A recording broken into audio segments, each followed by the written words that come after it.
وبركاته. الحمد لله وكفى وسلام على عباده الذين اصطفى. أما بعد فأعوذ بالله من الشيطان الرجيم. بسم الله الرحمن الرحيم. إن الله يأمر بالعدل والإحسان وإيتاء ذي القربى وينهى عن الفحشاء والمنكر والبغي يعظكم لعلكم تذكرون. صدق الله مولانا العظيم وصدق رسوله النبي الكريم، ونحن على ذلك من الشاهدين والشاكرين والذاكرين، والحمد لله رب العالمين.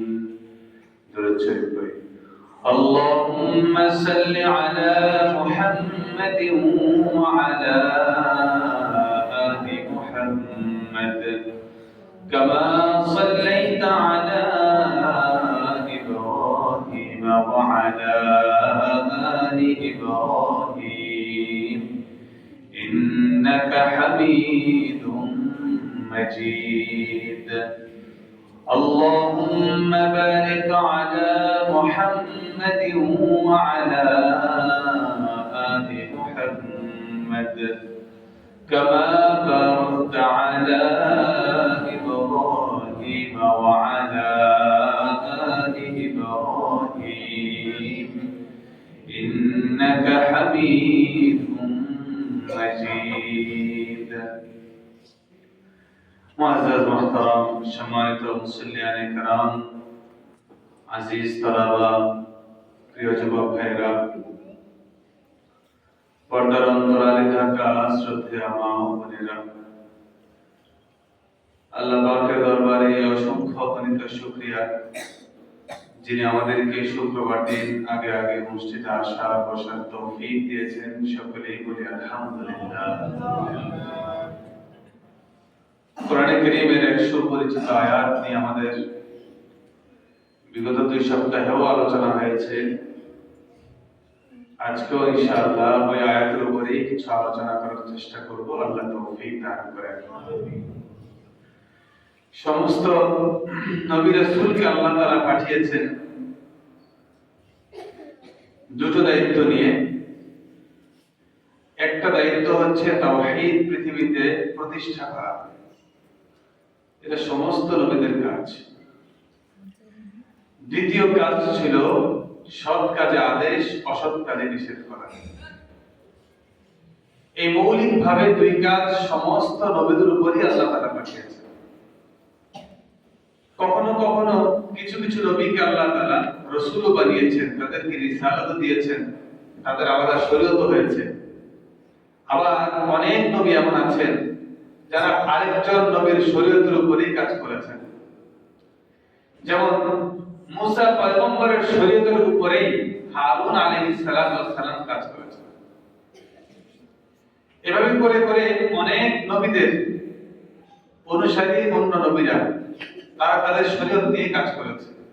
স্বতন্ত্র এক শরীয়ত উম্মতে মুহাম্মাদীকে আল্লাহ তাআলা দান করেছে।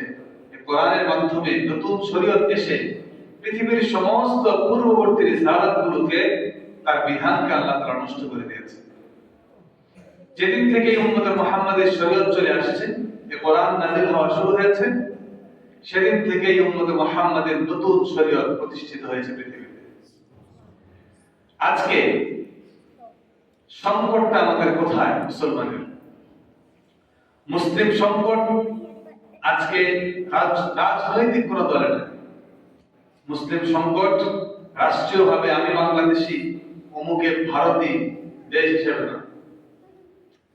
রাষ্ট্রীয় সংকট ধনী গরিব এই সংকটেও না, কেউ 5 তলায় থাকে, কেউ নিচ তলায় থাকে, এটা সংকট না। সংকটটা মূলত তাওহীদ ও ঈমানের, ঈমান এবং শিরকের সংকট। আজকে যত যুদ্ধ বিগ্রহ যা হচ্ছে শুধুমাত্র ঈমানের কারণে হচ্ছে, আর যারা উপর থেকে করছে তারা শিরকের কারণে করছে। যদি প্রশ্ন করা হয় ফিলিস্তিনের শিশুরা মারা যাচ্ছে কেন, মারা যাচ্ছে তারা ঈমান এনেছে এজন্য। নেতানিয়াহু মারতেছে কেন, সে শিরক করতেছে এজন্য। বুঝে আসছে? মজার ব্যাপার, আল্লাহ রাসূল সাল্লাল্লাহু আলাইহি সাল্লাম বলেছেন, আমার এই শরীয়ত ঈসা পয়গম্বর আসতে আসতে মুসলমানের সংখ্যা বাড়তেই থাকবে, মুসলমানদের বিজয় আসতেই থাকবে, গজওয়ায়ে হিন্দ হবে। মুসলমান, তাদের কাছে কামান নাই, তাদের কাছে অর্থ নাই, তাদের কাছে মিসাইল নাই, তাদের কাছে আয়রন ডোম নাই, কিন্তু তাদের কাছে আল্লাহ আছে। কাফিরের কাছে, ইসরায়েলের কাছে সব আছে, আয়রন ডোম আছে, মিসাইল আছে, যুদ্ধ বিমান আছে, সৈনিক আছে, কিন্তু তাদের কাছে আল্লাহ নাই। কথা বলে না, তাদের কাছে নাই কি? মজার ব্যাপার, যেটা থাকার দরকার সেটা আমাদের কাছে আছে, আর যা থাকার দরকার সেটা তাদের কাছে নেই। এজন্যই আপনারা দেখেছেন যত জালেম এসেছে সমস্ত জালেমের পতন হয়েছে। এবার জালেম চাই সে দলবদ্ধভাবে আসুক অথবা জালেম সে একাকে হয়ে আসুক। ফেরাউন তার দল নিয়ে আসছিল মুসা পয়গম্বরের সাথে, আল্লাহ তাআলা পুরো দল বল নিয়ে সাগরে ডুবিয়ে দিয়েছে। কারুন একা এসেছিল, কারুনকে আল্লাহ তাআলা ধ্বংস করে দিয়েছে, একাই ধ্বংস করে দিয়েছে। তাহলে পৃথিবীতে এটা লক্ষ্য রাখবেন, যার সাথে আল্লাহ আছে তার বিজয় হয়েছেই, যার কাছে আল্লাহ নাই তার পরাজয় হয়েছে। কিছুদিন আগে আমরা দেখেছি 8 ডিসেম্বরে সিরিয়া বিজয় হয়েছে, এক জালেমের অধঃপতন হয়েছে। 24 বছর পর্যন্ত মুসলমানদেরকে নির্যাতন করেছে, জুলুম করেছে, আল্লাহ জালেমের ধ্বংস করেছে। বিষয় হচ্ছে এই পৃথিবীতে আমাদের বাংলাদেশেও সময় আসবে কুফর শিরক এক পক্ষ হয়ে যাবে, ঈমানদার আরেক পক্ষ হয়ে যাবে। মজার ব্যাপার, ঈমানদারের কাছে না আছে কোনো বন্দুক, ঈমানদারের কাছে না আছে কোনো বিমান, না আছে তাদের অর্থ, কিছুই থাকবে না, থাকবে কে? আপনি দেখেন রাসূল সাল্লাল্লাহু আলাইহি সাল্লামের জিহাদি জীবনটা দেখেন, জিহাদি জীবনে লক্ষ্য করলে দেখবেন এক যুদ্ধে 12,000 সৈনিক ছিল মুসলমান, হুনাইনের যুদ্ধে 12,000 সৈনিক, আর অপর পক্ষে কাফেররা ছিল, কাফেরদের সংখ্যা ছিল 4,000। আচ্ছা, অন্যান্য সময় সব সময় শুনছেন যে মুসলমানের সংখ্যা কম, কাফেরের সংখ্যা বেশি, কিন্তু এখানে বিপরীত, মুসলমানের সংখ্যা বেশি, কাফেরের সংখ্যা অল্প। এবার মুসলমানের ভিতরে একটা জিনিস তৈরি হয়েছে, কিছু কিছু নতুন মুসলমান এরা তাদের পূর্ব ইতিহাস ভুলে গিয়ে তারা চিন্তা করতেছিল, আচ্ছা 4,000 লোক আর আমরা 12,000, সুতরাং 3 জনে মিলে একজনকে দলে বসে, ঠিক না? মূলত মুসলমানদের বিজয়টা দিয়েছেন কে? বদরের যুদ্ধে 313 জনের বিপক্ষে, হাজার কাফিরের বিপক্ষে বিজয় দান করেছেন কে? আল্লাহ রাব্বুল আলামিনের নুসরতকে ভুলে গিয়ে যখন আমরা মুসলমানরা বলেছিলাম যে আমরা 12,000 সৈন্য, তোমরা 4,000, ওই যুদ্ধে মুসলমানদের পরাজয় হয়েছে। একেবারে শেষ পর্যায়ে আল্লাহ তাআলা বিজয় দান করেছে মাত্র 12 জন দিয়ে। কয়জন দিয়ে? তারা পালাতে শুরু করছে মুসলমান, কারণ প্রথম শক্তি মনে করছে আমাদের সংখ্যা 12,000 কে। যখন পালিয়ে যাচ্ছে এবার 12 জন প্রকৃত মুসলমান দাঁড়িয়েছে, না আমাদেরকে বিজয় আনতেই হবে। আবার 12 জন জিহাদ করেছে 4,000 এর বিপক্ষে। তার মানে মুসলমান কোনদিন সংখ্যা দিয়ে, অর্থ দিয়ে, অস্ত্র দিয়ে বিজয় আনে নাই, সবসময় আল্লাহর নুসরতের মাধ্যমে বিজয় আছে। এজন্য পৃথিবীতে আমরা যতদিন থাকবো আল্লাহ আল্লাহ রাসূলের দাওয়াতের মাধ্যমে যদি আমরা জীবন পরিচালনা করতে পারি, ঈমানের উপর থাকতে পারি, আল্লাহ তাআলার নুসরত আসবেই আসবে ইনশাআল্লাহ। তো দেখেন নবীরা দুই কাজ নিয়ে আসছে, এক হচ্ছে তাওহীদ, আরেকটা হচ্ছে সৎ কাজে আদেশ, অসৎ কাজে নিষেধ। আল্লাহ তাআলা এই আয়াতে বলেছেন, ইন্নাল্লাহা ইয়া'মুরু বিল আদলি ওয়াল ইহসানি ওয়া ইতা'i যিল কুরবা ওয়া ইয়ানহা 'আনিল ফাহশাই ওয়াল মুনকারি ওয়াল বাগই। আমি আল্লাহ তোমাদেরকে আদেশ করলাম, সৎ কাজে আদেশ করলাম, ইনসাফের উপর চলবা, ইহসানের উপর চলবা, নিকট আত্মীয়দের সাথে ভালো ব্যবহার করবা, ওয়া ইয়ানহা আনিল ফাহশাই ওয়াল মুনকারি ওয়াল বাগই। আমি আল্লাহ তোমাদেরকে নিষেধ করলাম সমস্ত গুনাহের কাছ থেকে বিরত থাকবা, সমস্ত ফাহিশা গুনাহ থেকে বিরত থাকবা, সমস্ত অপছন্দনীয় কাজ থেকে বিরত থাকবা। তিনটা আদেশ আর তিনটা নিষেধ। তার মধ্যে দুটো জিনিস নিয়ে আমরা আলোচনা করেছি, ইনসাফ নিয়ে আলোচনা করেছি, বিগত সপ্তাহে ইহসান নিয়েও আলোচনা করেছি। বলছিলাম পৃথিবীতে সর্বোচ্চ ইহসান বা সর্বোচ্চ দয়া মানুষ যাকে করে তা হচ্ছে একজন মা তার সন্তানকে করতে পারে। আর বান্দা হিসেবে সবচেয়ে বেশি রহমত এবং দয়া করতে পারেন কে? হাশরের ময়দানে যখন মুসলমান যখন জাহান্নামের আগুনে পুড়তে থাকবে, এক সময় আল্লাহ তাআলার দয়া জাগ্রত হবে, লেখা থাকবে গালাবাতির রাহমা আলাল গাদাব। আল্লাহ তাআলার রহমত গজবের চেয়ে উঁচু হয়ে গেছে, এবার আল্লাহ তাআলা দয়া করতে চান। সুবহানাল্লাহ। আল্লাহ তাআলা এখন কঠোর হবেন না, এখন নরম হবেন। এই সময়ে এক জাহান্নামী মুসলমান আল্লাহকে বলতে থাকবে, আল্লাহ জাহান্নামের সুঘ্রাণ তো শুনতে পাই, একটু জাহান্নামের জান্নাতের সুঘ্রাণ তো দেখতে পাই, একটু জাহান্নামের পারে এনে দেন, আর একটু বেশি পাবো। বলে আল্লাহ জাহান্নামের পারে আনার পর নতুন করে কোনো কিছু আর চাইবো না। জাহান্নামের পাশে আসার পর বলতেছে, আল্লাহ একটু তো দয়া করছেন, দয়া করে জাহান্নাম থেকে একটু পাই করে দেন। জান্নাত জাহান্নামের মধ্যবর্তী জায়গার নাম আরাফ। আরাফের মধ্যে আমাকে একটু অবস্থান করান, আমি সেখানে গেলে নতুন করে আর কোনো আবদার করব না। মাঝখানে আসার পরে বলে, আল্লাহ জাহান্নামে আযাব এতদিন পর্যন্ত ভোগ করেছি, আপনি আমাকে আবার জাহান্নাম থেকে বের করে আরাফে এনেছেন, এতটুকু দয়া করার পর যদি জান্নাতটা না দেখতে পারি, জীবনে আফসোস তো থেকেই যাবে গো আল্লাহ। এবার আল্লাহ রাব্বুল আলামিন লেখাই তো আছে বালাবাতুর রাহমাতু আলাল গাদাব, আজকে রহমত গায়েব হয়ে গেছে, আল্লাহর কাছে যা চাইবে তা পাবে। সুবহানাল্লাহ। আল্লাহ রাব্বুল আলামিন ওই আখেরি মুসলমান যে জাহান্নামে ছিল তাকে আল্লাহ বাহানা দিয়া দিয়া আস্তে আস্তে করে জান্নাতের মালিক বানায় দিবে। এবার বলে, আল্লাহ জান্নাতে একটু ঢুকেছেনি, আমাকে একটু বসার জায়গা করে দেন। হাদিস শরীফে আসছে, ওই ব্যক্তিকে বসার জন্য 10 দুনিয়া সমপরিমাণের জান্নাত দান করা হবে। 10 দুনিয়া সমপরিমাণ এক জান্নাত ওই শেষ মুসলমানের জন্য। আচ্ছা, এবার যারা প্রকৃত জান্নাতি তাদের জান্নাত কত বড় হবে? সুবহানাল্লাহ বলেন। যে এত আযাবের পরে সর্বশেষ ঢুকবে তার জন্য 10 দুনিয়া সমপরিমাণ জান্নাত।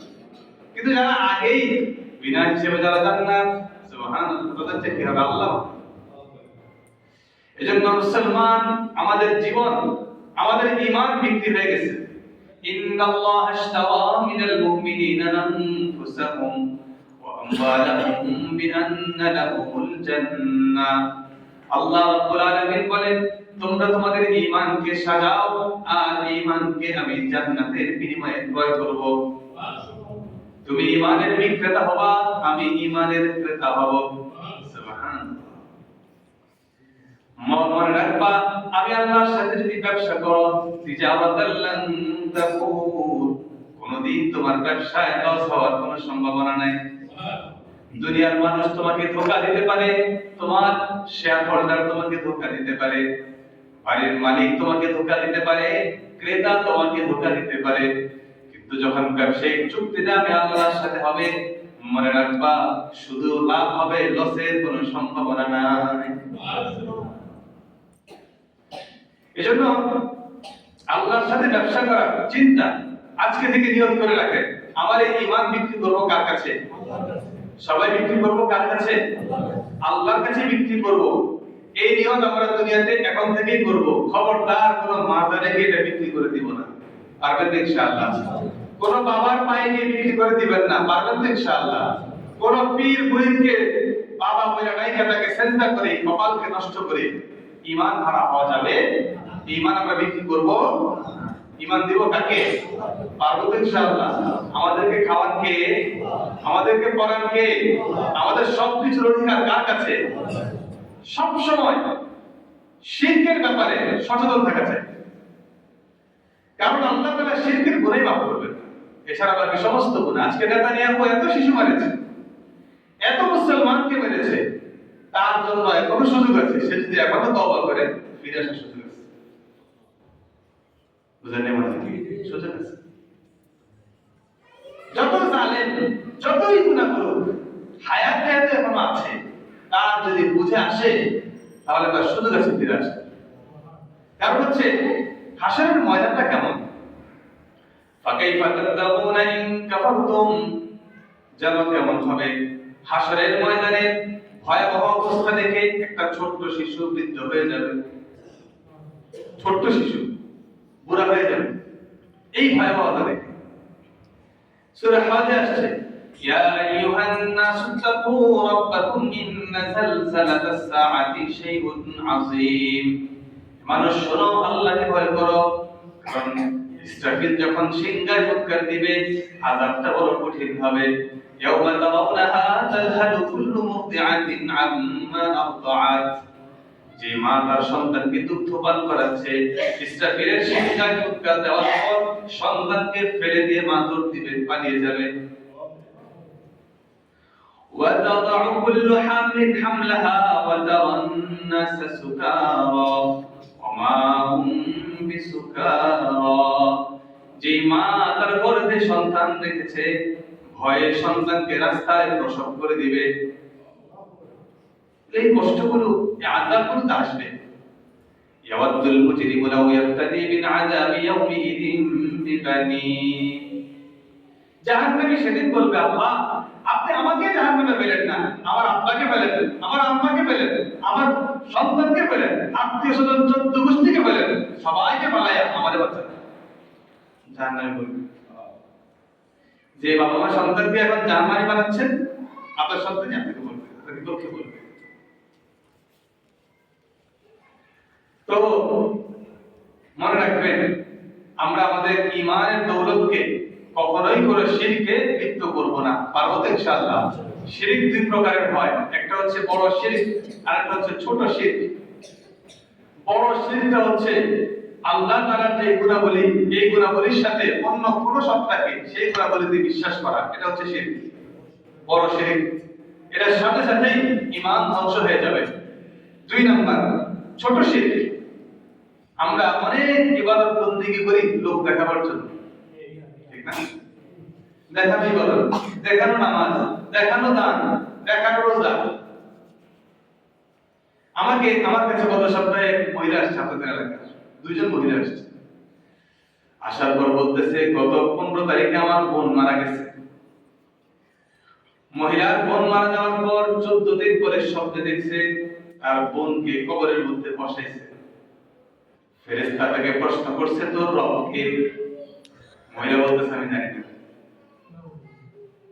বলে, তোর ধর্ম কি? মহিলা বলতেছে, আমি জানি না। তোর নবী কে? বলে, আমি জানি না। আমার কাছে বলতেছে, হুজুর একটু দেখার পর আমি দেখলাম হঠাৎ করে তার পুরো কবরে কোত্থেকে জানি পোকা এসে যাচ্ছে, খারাপ হয়ে গেছে। আমি এটা দেখার পরে দেখলাম একটু পরে ফেরেশতারা তার হাত আগুন ধরায় দিয়েছে। মানে ফেরেশতা বলতে 2 জন ছাড়া পরিহিত কোন একটা বস্তু হাত আগুন ধরায় দিয়েছে। তো তার 2 হাত আগুনে জ্বলতেছে, আর সে আমাকে ডাকতেছে, বোন তুই আয়, তুই আয়। একটু পরে সে আগুনের পরিপূর্ণ ভিতরে ঢুকে গেছে, আর আমাকে যখন চিৎকার করে ডাকতেছে তুই আয়, আমি তখন ঘুম থেকে দৌড় দিয়ে উঠছি, লাফাই উঠে গেছি। উঠার পরে সারাদিন ঘুরছে, এটা নিয়ে কার কাছে যাবে। মাগরিবের পরে আমার কাছে আসছে। আমি তখন বললাম, এখনো পর্যন্ত আপনার বোন বলেন তো নামাজ পড়ছে, বলে দুনিয়ায় খুব সুখী ছিল হুজুর, কিন্তু রোজার মাসে রোজাও রাখে নাই, নামাজও পড়ে নাই। আপনি নামাজ পড়েন? বলে মাঝে মাঝে পড়ি। আপনার অবস্থা ওই দিকেই যাচ্ছে, তাড়াতাড়ি তওবা করে আল্লাহর দিকে ফিরে আসেন। এজন্য ভাই, এটা আপনাদের এলাকার কথা, আমি নাম বললে তারা চিনে যাবে। এই জন্য এই উনি যে শব্দ দেখলেন, খবরের আযাব শব্দ, বিশ্বাস করেন তো আপনারা? এটা ফেরেশতা প্রশ্ন করবে, বিশ্বাস করেন তো? হাশরের ময়দান যে হবে, বিশ্বাস করেন তো আপনারা? তাহলে ওই জায়গায় যখনই মানুষ হিসেবে আপনার মধ্যে রিয়া, ইবাদতে রিয়া, লোক দেখানোর প্রভাব তৈরি হতে পারে, তাৎক্ষণিক তওবা করে আবার নতুন করে নিয়ত করে ফেলা যায়, আল্লাহ আমি কাউকে দেখালেও কি আর না দেখালেও কি, আমি তো আপনার জন্য নামাজ পড়তেছি। আর বলেন ইনশাআল্লাহ, ইনশাআল্লাহ আল্লাহ তাআলা সবাইকে ঈমানের দৌলত দান করেন। দেখেন, ঈমান ছাড়া যত বড় মানুষই হোক, কোনো দাম আছে বলেন তো? শেষ। মারা যাওয়ার পরে তো তার দাম শেষ। এজন্য ঈমানের দৌলতকে সবসময় সবার আগে রাখা, ঈমান সবার আগে, তারপরে সবকিছু। রাজনীতি, দেশ, সমাজ সবকিছু পরে, আগে কি? ঈমান। আপনি রাজনীতি করতে গিয়ে ঈমানকে বিক্রি করতে পারবেন। ঈমানের অংশ ঈমান আল্লাহকে বিশ্বাস করা, ঈমান ফেরেশতাকে বিশ্বাস করা, ঈমান সমস্ত নবী রাসূলদেরকে বিশ্বাস করা, বিশেষ করে আমাদের নবী সাল্লাল্লাহু আলাইহি সাল্লামকে আখিরি পয়গম্বর হিসেবে বিশ্বাস করা। আমাদের নবীজির পর আর কোনো নবী আসবেন না, এটা মনে মনে বিশ্বাস করা। ঈমান হাশরের ময়দানকে বিশ্বাস করা, ঈমান মৃত্যুর পর পুনরায় জীবিত করা হবে বিশ্বাস করা, ঈমান ভালো মন্দ যা কিছু হয় তার পক্ষ থেকে হয়, আল্লাহ তাআলার পক্ষ থেকে হয়, এটা বিশ্বাস করা। এবার আসেন, ভালোটা হয় আল্লাহ তাআলার পক্ষ থেকে, খারাপটা আসে নিজের নফস থেকে। মা আসাবাকা মিন হাসানাতিন ফাবিনাল্লাহ, ভালো যা কিছু তোমরা অর্জন করো সেটা আল্লাহর পক্ষ থেকে আসে। ওমা আসাবাকা মিন সাইয়্যাতিন ফাবিন নাফসিক, খারাপ যা কিছু তুমি অর্জন করো নিজের নফসের কারণে অর্জন করো, নিজের কারণে, নিজের গুনাহের কারণে খারাপ হচ্ছে, নিজের নফসকে শয়তানের ধোঁকায় ফেলবার কারণে খারাপ কিছু হয়েছে। তাহলে বলেন, ভালো কিছু কার পক্ষ থেকে আসে? কিন্তু ভালো খারাপ সবটাই ফায়সালা কার? তকদীর, পুরোটা কার জিম্মা? আল্লাহ তাআলার জিম্মা। আমার ঘর থেকে অসুস্থতা যায় না কেন? এটা আল্লাহ তাআলার ফায়সালা। আল্লাহর উপর ঈমান এনে ওই বিশ্বাস রাখা, রাসূল আকরাম সাল্লাল্লাহু আলাইহি সাল্লামের ইত্তেবা করলে সমস্ত কুফরি শক্তি দূরীভূত হয়ে যাবে। আপনি দেখেন সাহাবায়ে কেরাম কিভাবে নবীজির ইত্তেবা করতেন। আব্দুল্লাহ ইবনে ওমর রাদিয়াল্লাহু আনহু নবীজি সাল্লাল্লাহু আলাইহি ওয়াসাল্লাম বাগানে বসে হেলান দিয়েছে, একটা বাগানে। আব্দুল্লাহ ইবনে ওমর বলেন, নবীজি যেই বাগানে, যেইখানে, যেইভাবে হেলান দিয়ে বসছে, ঠিক আমিও কিছুদিন পর পর ওই জায়গায়, ওই স্থানে, ওইভাবেই হেলান দিয়ে বসি নবীর ইত্তেবা করার জন্য। সুবহানাল্লাহ। এক বাগানে নবীজি সাল্লাল্লাহু আলাইহি সাল্লাম বসছেন মসজিদের কুবার সামনে। তো বসার পরে আবু মুসা আশআরী রাদিয়াল্লাহু আনহু তিনি ভাবলেন যে নবীজি এখন চিন্তা ভাবনা করবেন, মুরাকাবা করবেন, আমি গেটে দাঁড়াই যেন কেউ এসে নবীজিকে ডিস্টার্ব না করে। এবার আবু মুসা আশআরী গেটে দাঁড়ায় আছে, হঠাৎ করে একটু পরে আবু বকর সিদ্দিক রাদিয়াল্লাহু আনহু আসছে। আসার পর বলতেছে নবীজির কাছে সাক্ষাৎ করতে চাই। আবু মুসা আশআরী বলেন, নবীজির কাছ থেকে অনুমতি নিয়ে আসি, তারপর ভিতরে ঢুকবেন। নবীজির কাছে যাওয়ার পর বলে, ইয়া রাসূলুল্লাহ, আবু বকর আসতে যাচ্ছে। বলে, আবু বকরকে ঢুকতে দাও আর তাকে জান্নাতের সুসংবাদ দাও। বলে দাও, আবু বকর তুমি জান্নাতি, আর যাও নবীজির কাছে যাও। নবীজি সাল্লাল্লাহু আলাইহি ওয়াসাল্লাম কুয়ার পারে এমন ভাবে বসছে, পা গুলো ঝুলন্ত, আমরা যেভাবে বসছি পায়ের উপর ঝুলাইয়া। আবু বকর সিদ্দিক রাদিয়াল্লাহু আনহু নবীজির ডান পাশে গিয়ে পা ওভাবে ঝুলায় বসছেন, নবীজি যেভাবে বসছেন ইত্তেবা করার জন্য। একটু পরে আমার হযরত ওমর ফারুক রাদিয়াল্লাহু আনহু আসছে। আসার পর আবু মুসা আশআরী জিজ্ঞেস করতেছে, ভাইরা ঢুকবেন তো? নবীজির অনুমতি নিয়ে দিন। অনুমতি নেওয়ার পর এবার বলে, ওমরকেও ঢুকতে বলো, জান্নাতের সুসংবাদ দিয়ে ঢুকতে বলো। হযরত ওমর ফারুক এসে বাম পাশে বসে গেছে, নবীজি যেভাবে বসছে ঠিক সেভাবে ইত্তেবা করার জন্য। একটু পরে হযরত ওসমান রাদিয়াল্লাহু আনহু আসছেন, বলে ওসমান জিন্দেওরাই দাঁড়ান, নবীজির কাছে জিজ্ঞেস করি। নবীজির কাছে জিজ্ঞেস করার পর বলতেছে, ওসমানকেও জান্নাতের সুসংবাদ দাও আর একটা মুসিবতের সুসংবাদ দাও। তার কাছে জান্নাত আসবে আবার মুসিবতও আসবে। তো এবার বলতেছে, আপনাকে নবীজি জান্নাতের সুসংবাদ দিয়েছে আর একটা মুসিবতেরও সুসংবাদ দিয়েছে। হযরত ওসমান তখন বলেন, হাসবুনাল্লাহু ওয়া নি'মাল ওয়াকিল। আমার মুসিবতের জন্য সর্বোচ্চ কর্মবিধায়ক হচ্ছেন আল্লাহ। আমার জন্য সবকিছুতেই যথেষ্ট কে? আল্লাহ। আমার জান্নাত হলেও, আমার জান্নাত হলে তো খুশি, আর আমার মুসিবত যেভাবেই আসুক, যেখান থেকেই আসুক, এটা জন্য যথেষ্ট কে? আল্লাহ। হযরত ওসমান কি আর এখানে জায়গা পেলেন না, তিনি ওপাশে গিয়ে বসলেন। ওপাশে বসার পরে প্রায় মাঝে মাঝে হযরত ওসমান ওখানে এসে ওই জায়গায় বসতেন, যে নবীজি যেভাবে বসছেন উনি ওইভাবে বসবেন নবীজির ইন্তেকালের পরে। তো একদিন এখানে বসার পরে ওসমান রাদিয়াল্লাহু আনহু হাতে নবীজির একটা আংটি দিয়েছিল, নবীজির পক্ষ থেকে হাদিয়াটা। এই আংটিটা ওই কূপের মধ্যে পড়ে গেছে।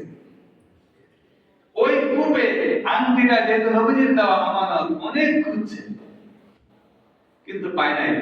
সেদিন থেকে ওই কূপের নাম হয়ে গেছে বীরে খাতাম, অথবা আপনারা হাদিসে আমরা যারা দেখছেন তাদেরকে জায়রি যারা আছে এরা দেখাই দিয়েছে বীরে ওসমান। অর্থাৎ এই জায়গায় এসে ওসমান রাদিয়াল্লাহু আনহু ওই আংটিটা যেহেতু হারাইছে, আবার নবীজির সাথে বসছে, এজন্য এই জায়গায় এসে ইত্তেবা করতে এই বীরে ওসমান। সুবহানাল্লাহ। তো ইত্তেবা তো সাহাবায়ে কেরাম এভাবে করেছে। ওনারা প্রত্যেকটা জিনিসকে নবীজি কিভাবে চলতেন, কিভাবে বলতেন, এগুলো পর্যন্ত ফলো করত। কোন জায়গায় বসছে, কিভাবে বসছে, ওইটা পর্যন্ত ফলো করত। এজন্য আমাদের ঈমান ওনারা দেখছে আর আমরা পড়েছি, ওনারা দেখেছেন আমরা পড়েছি, আমরা পড়ার মাধ্যমে ইত্তেবা করব ইনশাআল্লাহ। এখন যদি বলি যে আমরা দেখি নাই, আমরা না দেখলে কি হয়েছে, আমরা ঘটনা জেনেছি। আমরা রাসূল সাল্লাল্লাহু আলাইহি সাল্লামের সবগুলো সুন্নাত আমাদের পালন করার মতো সুযোগ আমাদের কাছে আছে। 5 ওয়াক্ত নামাজের ইহতিমাম প্রত্যেক মুসলমানের করা জরুরি না, ফরজ না? আমরা এটা পালন করব। রাসূল সাল্লাল্লাহু আলাইহি সাল্লামের চলন বলন সম্পর্কে হাদিস আছে। রাসূল সাল্লাল্লাহু আলাইহি সাল্লাম কিভাবে কথা বলতেন হাদিস আছে, আপনি জানতে পারবেন। নবীজির রাজনৈতিক জীবন কেমন ছিল আপনি জানতে পারবেন। নবীজির পারিবারিক জীবন কেমন ছিল, তিনি বাবা হিসেবে কেমন ছিলেন, স্বামী হিসেবে কেমন ছিলেন জানতে পারবেন। তিনি নবী হিসেবে কেমন ছিলেন সেটাও জানতে পারবেন। নেতা হিসেবে কেমন ছিলেন সেটাও জানতে পারবেন। ইমাম হিসেবে কেমন ছিলেন সেটাও জানতে পারবেন। তাহলে জানার সুযোগ আমাদের কাছে আছে, কিন্তু আমরা জানতে হবে। আর বলবো ইনশাআল্লাহ জানার জন্য ওলামায়ে কেরামের সান্নিধ্যে আসবেন, তাহলে ইনশাআল্লাহ জানতে পারবেন। কবরের আযাবের এই ভয়াবহতা, আমরা ওই দিন কবরের আযাবের ভয়াবহতায় পড়তে চাই না। আসলে ঠিক যেদিন ইসরাফিল সিংহায় ফুৎকার দিবে সেদিন সবাই তো দৌড়াদৌড়ি করবে, যেই উষ্ঠাকায় পড়ে যাবে তার জন্য আর কবরের ব্যবস্থা নাই, সেখানেই তার কবর হয়ে যাবে। পড়ে গেলেই কি শেষ, কারণ তাদেরকে কবর দিবে কি? কবর দেওয়ার তো কেউ নাই। এভাবে করে পৃথিবী ধ্বংস হয়ে যাবে, এবার ওপার ছোটাছুটি করবে। নবীজি সাল্লাল্লাহু আলাইহি সাল্লাম বলেন, পৃথিবীর সর্বনিকৃষ্ট মানুষ তো তারা যাদের উপর কিয়ামত পতিত হবে। ইসরাফিলের সিংহের ফুৎকার যখন চলবে ওই অবস্থায় যারা দুনিয়াতে থাকবে এরা পৃথিবীর সর্বনিকৃষ্ট মানুষ। এদের উপর আযাব গজবটা এই পরিমাণ হবে, নবীজি আগে থেকেই বলে গেছেন এরা নিকৃষ্ট। আল্লাহ তাআলা আমাদেরকে হেফাজত করেন। এখন আমাদের সংকটটা কি বললাম? সংকট হচ্ছে ঈমান এবং শিরকের। মনে রাখা চাই, বড় শিরকের তো কোনো সুযোগই নাই, কিন্তু অনেক সময় অনেক ছোট শিরক আমাদের মাধ্যমে হয়ে যায়, যারা 5 ওয়াক্ত নামাজি তাদের মাধ্যমেও হয়ে যায়। এজন্য সব সময় তওবা করা চাই যে আল্লাহ শিরক যদি আমার দ্বারা হয়ে যায় মাফ করে দিন। আর বলতে ইচ্ছা তওবার জিন্দেগি গঠন করা ছাড়া উপায় নেই। বারবার তওবা করা, সব সময় শিরকের গুনাহ থেকে তওবা করতেই থাকা। কারণ আল্লাহ রাব্বুল আলামিন বলেছেন, ইন্নাল্লাহা লা ইয়াগফিরু আন ইউশরাকা বিহি ওয়া ইয়াগফিরু মা দুনা যালিকা লিমান ইয়াশা। শিরকের গুনাহ ছাড়া অন্য যে কোনো গুনাহ আমি আল্লাহ মাফ করতে পারি, কিন্তু শিরকের গুনাহ মাফ করব না। এই অংশীদারিত্ব আল্লাহ তাআলা মেনে নেবেন না। এজন্য আমাদের ঈমান নষ্ট করার জন্য আমাদের ক্রেতা, আমরা মনে রাখবো আমাদের ক্রেতা একজন, তিনি কে? ঈমানের ক্রেতা কে? আল্লাহ। এই ঈমানকে আমরা অন্য কোথাও বিক্রি করব না। নিজের নফস সব সময় ভালো রাখবার জন্য ওলামায়ে কেরামের সান্নিধ্যে আসা জরুরি। কারণ হচ্ছে সাহাবায়ে কেরাম বলতেন, ইয়া রাসূলুল্লাহ, যখন আপনার কাছে আসি তখন মনে হয় যে একেবারে পরিপূর্ণ জান্নাতি জীবন যাপন শুরু করি। আবার এখান থেকে যাওয়ার পরে মন মানসিকতা অনেক সময় পরিবর্তন হয়ে যায়। কারণ নবীজি সাল্লাল্লাহু আলাইহি সাল্লামের এবং সাহাবায়ে কেরামের বৈঠকটা এমন ছিল, কোরআনে কারিমে আসছে, وإذا سمعوا ما أنزل إلى الرسول ترى أعينهم تفيض من الدمع مما عرفوا من الحق। নবীজি যখন কোরআনে কারিমের তেলাওয়াত করতেন, সাহাবায়ে কেরাম সামনে বসে তাকায় দেখতেন সমস্ত সাহাবীর চোখে পানি ঝরতেছে। এটা ছিল নবীর দরবার, সাহাবায়ে কেরামের দরবার। একদিন আব্দুল্লাহ ইবনে মাসউদ রাদিয়াল্লাহু আনহুকে নবীজি বললেন, আব্দুল্লাহ, তুমি একটু তেলাওয়াত করো, আমি শুনি। উনি তখন বিনয়ের সাথে বললেন, ইয়া রাসূলুল্লাহ, কোরআন তো নাযিল হয় আপনার উপরে, আপনাকে কোরআন শোনানো তো অনেক মুশকিল কাজ। বলেন না, তুমি শোনাও, বেলাটা কাল, সমস্যা নেই। তো আব্দুল্লাহ ইবনে মাসউদ তখন শোনাচ্ছিলেন। একটু পরে নবীজি বললেন, চুপ থাকো, বেশি যথেষ্ট। এই সূরা নিসা থেকে একটু তেলাওয়াত করার পরে বললেন, যথেষ্ট। তাকায় দেখে রাসূল আকরাম সাল্লাল্লাহু আলাইহি সাল্লাম নিজে কাঁদতেছেন, কোরআনে কারীমের তেলাওয়াত শুনতেছেন আর কাঁদতেছেন। তো কোরআন যদি আপনার ভিতরে কোনো চেঞ্জ করে, কোরআন যদি আপনার ভিতরে অনুভূতি আনে, ওয়াইদা তুলিয়াত আলাইহিম আয়াতুহু যাদাতহুম ঈমান, এটা আপনার ঈমানকে বৃদ্ধি করে দিবে। আপনার ভিতরে মজা চলে আসবে। নামাজের তেলাওয়াত যখন চলবে আপনার কাছে মনে হবে আরেকটু শুনি, আর আপনার কাছে যদি মনে হয় রুকুতে যায় না কেন, তাহলে বুঝলেন ঈমানে সমস্যা আছে। ঈমানে কি আছে বলেন? সমস্যা আছে। আপনার ভিতরে পরিবর্তন আসা চাই। বাকি যেহেতু আমরা কোরআনে কারিমের অর্থ বুঝি না, বাঙালি মানুষ, আমরা যদি আরবি না, এজন্য কোরআনে কারিমের অর্থ ভাষায় প্রতিদিন পড়ার অভ্যাস তৈরি করা। আপনি যখনই কোরআনে কারিমের অর্থ পড়বেন তখন আপনি বুঝবেন যে আল্লাহ তাআলা কি বোঝাতে চাচ্ছে কোরআনের মাধ্যমে। ওই বুঝটা আপনার ভিতরে আসলে আপনার ঈমান বৃদ্ধি পাবে। এই কোরআনে কারিম যথেষ্ট। ইউদিল্লু বিহি মান ইয়াশা ওয়া ইয়াহদি বিহি মান ইয়াশা। এই কোরআন কেউ না বোঝার কারণে পথভ্রষ্ট হয়ে যাচ্ছে, আর কেউ বুঝে হেদায়েতের আলো পেয়ে গেছে। ওমান ইউদ্দিলিল্লাহু ফামা লাহু মিন হাদ। যে ব্যক্তি পথভ্রষ্ট হয়ে যায় তাকে আর পথ দেখাবার কেউ থাকে না, আর কেউ তাকে পথ দেখাতে পারে না। একটা কাজ সবাই করতে হবে, আমাদের নফস সব সময় ওপেন রাখতে হবে।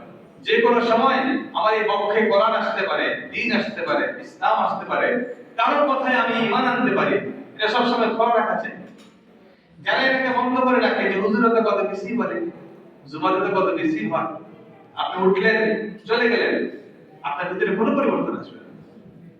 আফামান শারাহাল্লাহু সাদরাহু লিল ইসলাম ফাহুয়া আলা নূরিন মিন রাব্বিহ। যে ব্যক্তি তার নফসকে খুলে রেখে দ্বীনের কথা শুনতে পারবে, আল্লাহ তাআলা তার ইলমে, আল্লাহ তাআলা তার নফসে ইলমের নূর দান করবে, তার ভিতরে ইসলামের নূর প্রবেশ করবে। আপনি আজকে শুনলেন, এতক্ষণ পর্যন্ত যত কথা বললাম, এর যুগের মধ্যে আপনি আজকে প্রথম জ্ঞান নেন যে আমি ঈমানের উপর অবিচল থাকবো ইনশাআল্লাহ। মনে থাকবে, সম্পর্ক যেহেতু ঈমান এবং কুফরের, কিলাকিলি মারামারি সব ঈমান এবং শিরকের, তাহলে আমরা ঈমানের পক্ষে থাকবো, ইমাম মাহদীর শহীদ হবো ইনশাআল্লাহ। আর যদি ঈমানের উপর থাকতে না পারেন, লিখে রাখেন দাজ্জালের অংশীদার হবেন। দাজ্জাল যত বড় শক্তিশালী প্রাণী হোক, যত বড় শক্তিশালী বাহাদুর হোক, নিশ্চিত ধ্বংস হবে, নিশ্চিত ধ্বংস হবে।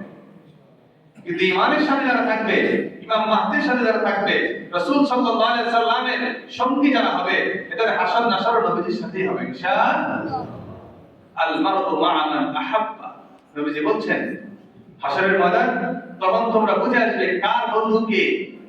এখন দুনিয়ায় যার সাথে যার মহব্বত হাসরের ময়দানে সেদিন থাকবো তুমি তার সাথে।